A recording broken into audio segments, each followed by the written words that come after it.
Vamos lá. Eu me chamo Anderson Ferreira da Silva.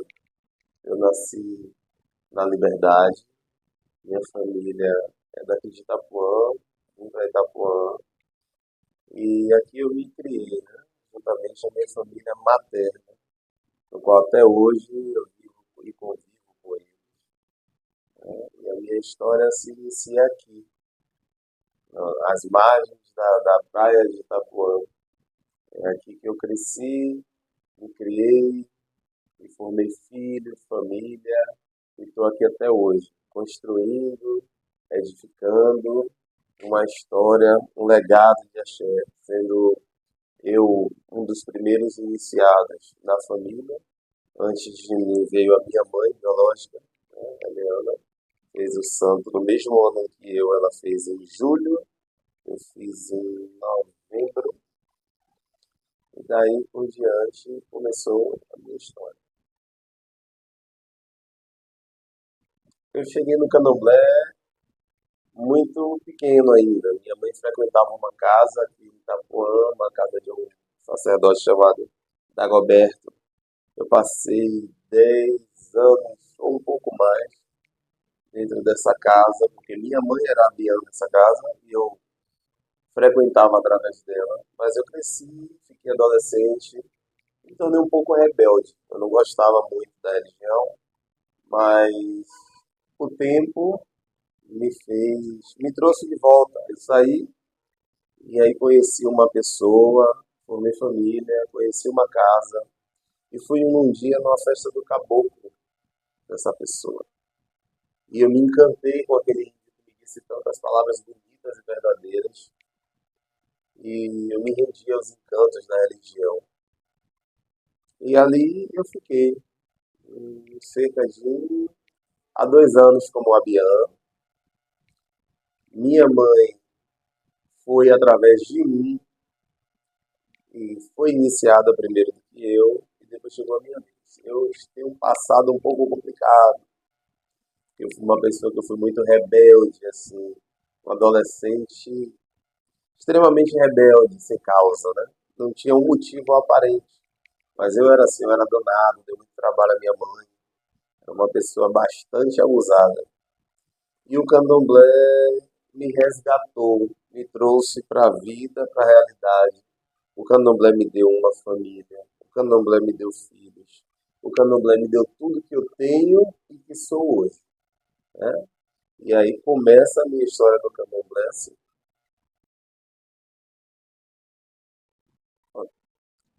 Pelo ano de 2007, 2008, eu sou iniciado na religião na casa de Adilson, né? Filho de santo da saudosa Odete de Vilona. E aí minha vida ganha um novo sentido. Eu tinha um filho, na época João era o meu primeiro filho, ainda tinha meses, fiz o santo, recebi o cargo de Babá Odofim e Oxoguian, não recebia santo, né? Saí composto, Oxalá deu meu nome, assim que as pessoas entendem. E assim começou o meu processo iniciático dentro da religião. Longe de mim pensar que um dia seria eu um sacerdote, essa pessoa que estaria sentado numa cadeira. Jamais. Eu acho que na minha cabeça, na minha concepção, eu nasci para servir, para ajudar as pessoas, mas não para liderar um grupo de pessoas. E esse processo não foi fácil. Eu fiquei muito tempo de quelê, eu fiquei na roça. Eu não entendia o que era candomblé naquela época. E achava que para mim tudo era mais difícil. Eu vi algumas pessoas viver alguns processos, mas o meu era sempre diferente. Comigo era tudo mais, era um período maior, era mais longo, o Pai de Santo tinha mais atenção comigo. E hoje, olhando para trás, eu percebo que ele sabia o que ele estava fazendo. Ele estava conduzindo aquilo com maestria, de uma forma muito coerente com a situação empregada, que era eu uma pessoa que não tinha muito controle, era bastante rebelde. E o candomblé, né, o orixá fez isso comigo, fez com que eu me tornasse um ser humano melhor. E passar por esse processo não foi fácil, nunca é. Tive muitos percalços. No momento exato, chegou a hora de me desligar da casa do oficiado. E eu encontrei aí, então, Babá Robinho Gatinho, do Ilê Alabaxé. Foi quem me deu a mão, me abriu as portas da sua casa para mim, sem nenhum interesse em algo em troca. Eu me lembro que eu fui jogar numa quarta-feira e marcou para sexta-feira eu descer para a roça. Eu tinha 4 conjuntos de ração. E eu achei essa pessoa que me desse a mão. Se você vai para a roça, você vai descer para Maragogi, você vai se recolher, você vai tomar sua obrigação. E eu assim, assustado, porque eu tinha me afastado do candomblé por problemas pessoais. Então eu não sabia se eu me encontrava mais dentro do candomblé. Eu estava triste, chateado, tinha tido um acidente de moto, estava bastante machucado. Falei, você vai descer. Então, assim, hoje eu entendo sobre essa rede de apoio, sobre acreditar nas pessoas, porque eu tive quem acreditasse em mim, eu tive quem estendesse a mão e dissesse, vamos comigo que eu te mostro o caminho. Mesmo sem eu entender esse caminho, mesmo eu me sentia vendado de olhos fechados, mais uma vez, mas eu tive quem me resgatasse, que me chamasse para dentro, do lado de dentro, para que eu pudesse ver o lado de fora. E isso foi assim de uma suma importância para mim. Eu sou eternamente, imensamente grato ao meu torrão natal, aquele santuário que é o Ilela Baxé.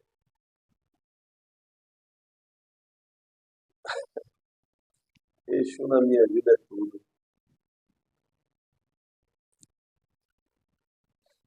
Exu na minha vida é tudo. Falar de Exu para mim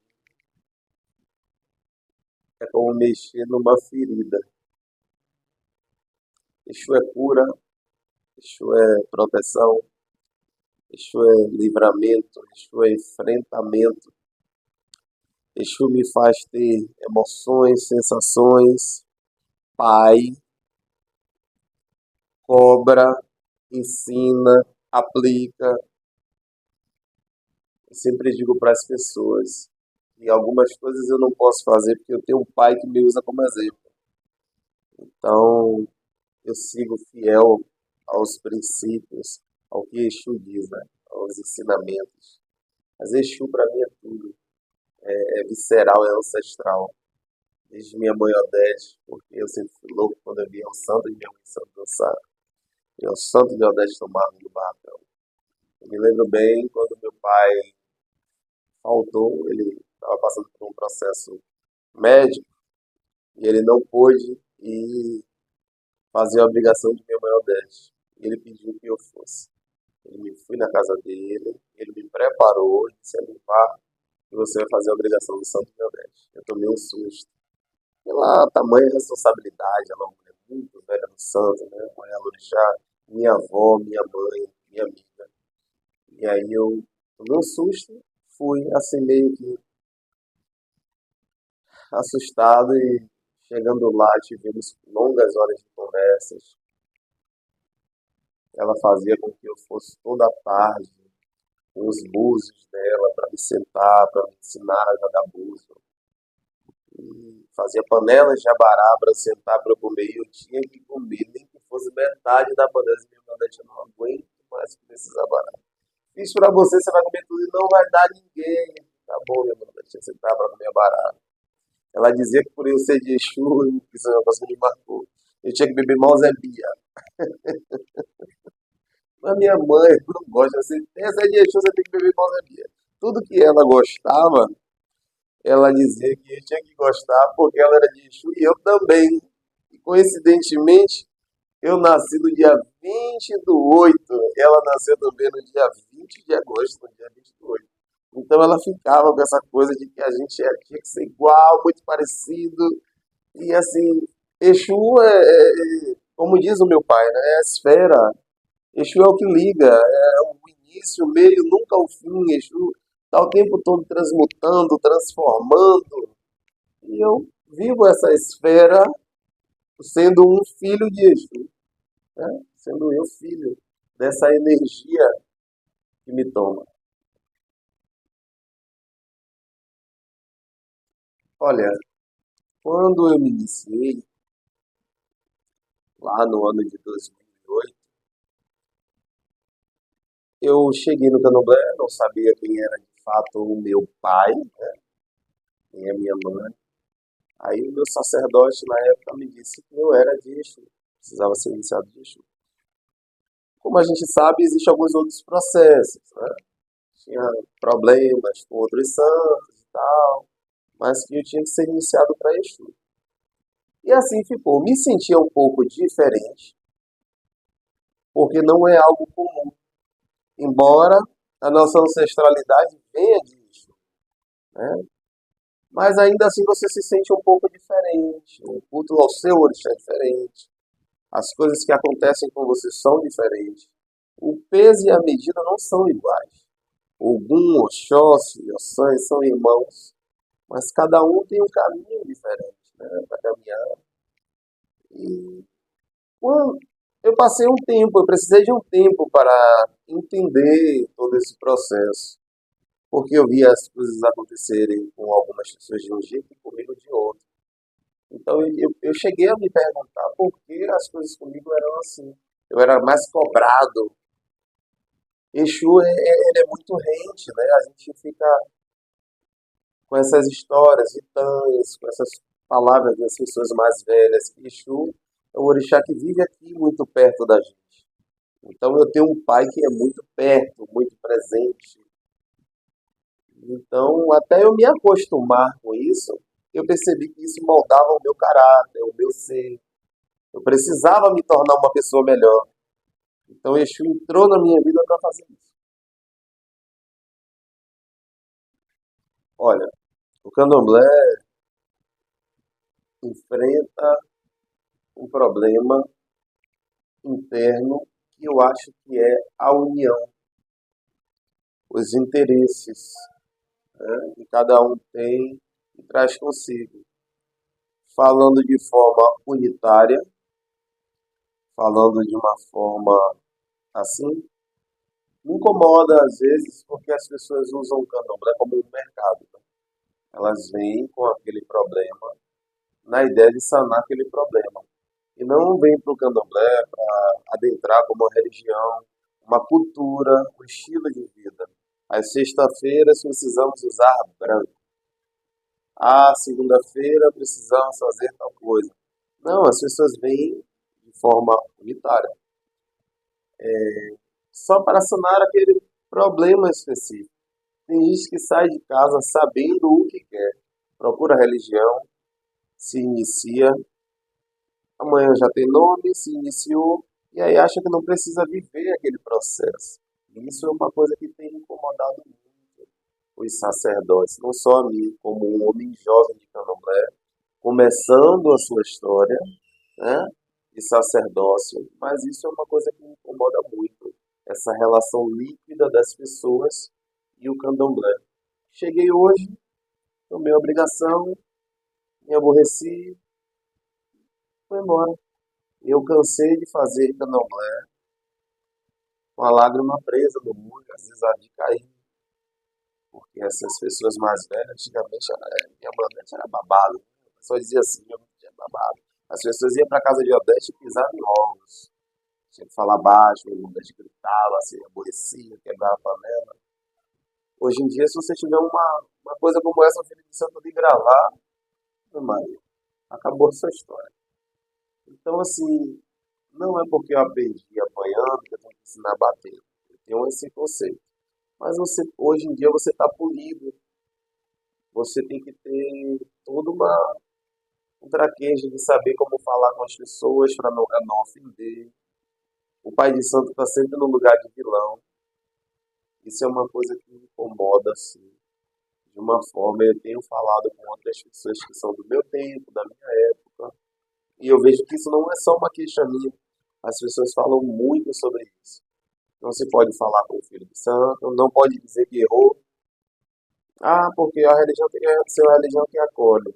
Acolhe chegar bêbado, acolhe, sabe, transgredir regras. Antigamente não se fumava na frente do sacerdote. Hoje em dia o filho de santo acende cigarro na sua casa, você não pode reclamar. Você foi ofensivo, o que foi que eu fiz demais? Essas coisas assim trazem um problema de forma interna. De forma externa, a gente tem o fator, a gente fala que a gente vive num estado laico, mas não é bem assim. Mas eu acho que a gente precisa continuar com esse enfrentamento, né? Os nossos ancestrais viveram um momento muito pior do que o nosso, a ponto de derramarem o seu próprio sangue, a ponto de ser pessoas que foram violentadas, né? Executadas pelo Estado, pela religião neopentecostal, como Mãe Gilda, né? E outras pessoas. Mas eu acho que a gente precisa ter um pouco de enfrentamento com inteligência.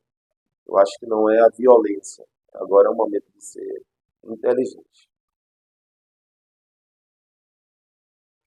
Bom, eu acredito que o candomblé não vai acabar. Como muitos dizem por aí que o candomblé está acabando, que vai acabar. Eu acho que não. Por algum momento, em algum determinado momento, eu não sei quando, parece que o número de pessoas no mundo está crescendo. E as pessoas escolhem o caminho qual ela quer seguir. Eu acho que por um momento se tornou como se fosse uma moda. Todo mundo quer ser de candomblé. Quer botar um ian no pescoço, sair, eu sou de candomblé. Mas assumir isso verdadeiramente, cumprindo o seu papel, estando presente, participando, aprendendo. A Bian aprende candomblé também. A Bian aprende a tomar uma bênção. A Bian aprende estando junto, estando do lado de dentro. A Bian, ele é o primeiro processo para o iniciado. Todo o babalorixá e alorixá, o maior cargo do candomblé, foi a Bian um dia. Então, eu acho que as pessoas precisam ter mais compromisso com a religião e entender que o candomblé é em si um estilo de vida. Além de religião, é um estilo de vida que você vai levar aquilo para sempre com você. É medicina, Yorubá, é tudo. Você aplica aquilo em casa, para sua família. Quando você se inicia, aquela coisa de comer de mão, todo mundo é meu pai, é minha mãe, é meu irmão, tomar a bênção, acordar cedo, tomar um banho. Você aprende a fazer coisas que você talvez não tenha aprendido a fazer em casa. Tem gente que aprendeu nunca no a lavar uma roupa, a engomar uma roupa, a passar. Tem gente que encontrou no candomblé uma profissão e consegue tirar o sustento da sua família através disso. Então, eu acho que as pessoas precisam mais querer, gostar, participar, aprender, ao invés dessa saída desse jogo.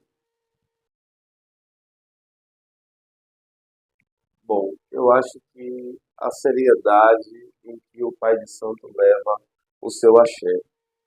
Ser um jovem de candomblé não é fácil. Ser sacerdote, por um todo, não é fácil. Mas ser jovem, eu acho que ainda é um desafio maior, porque você tem os olhares de fora, os olhares de dentro. Assim, os holofotes ficam virados para você, porque geralmente, por você ser jovem, as pessoas não esperam muito de você. Então, é você que está sentado na cadeira enquanto jovem e tem que mostrar o que você tem para oferecer. Então, assim, hoje eu estou construindo uma roça. Então eu tenho que me preocupar com a minha postura, com o que eu aplico para os meus filhos, né? Eu não posso falar do vizinho, mas eu tenho que me preocupar com a educação que eu dou para eles. Eu tenho que me preocupar. Isso é a minha responsabilidade, né? Então, alguns pais de santos, né, com essa permissão, aceitando tudo. O candomblé existem regras, o terreiro tem regras. E as regras são para ser cumpridas. Então, quando você se vende de alguma forma, que você se permite, ah, mas esse filho é assim. Se na minha casa ninguém recebe entidade, eu acho que as pessoas que vêm para a minha casa têm que ter esse segmento. Ah, mas eu permito por causa de A ou B ou C motivo. Você já abre um precedente que na sua família não tem. Então você não consegue ter um controle. A sua casa não cria uma matriz. Você não confere, não casa. A sua casa não é uma ramificação da casa mãe. Porque se a casa mãe tem um segmento, você deve ter minimamente o mesmo segmento. Humildade, respeito é uma coisa que eu prezo muito. Eu acho que a gente não precisa, eu uso uns termos assim bem familiar. Eu acho que você não precisa assar uma galinha e me chamar para comer na sua casa. Mas eu posso te respeitar, eu posso te querer bem, eu posso participar daquela cultura de falar bem de você. Porque isso vai chegar, isso vai mudar, alguém vai te ouvir e vai se contagiar com isso. Fale bem das pessoas, tenha respeito pelas pessoas.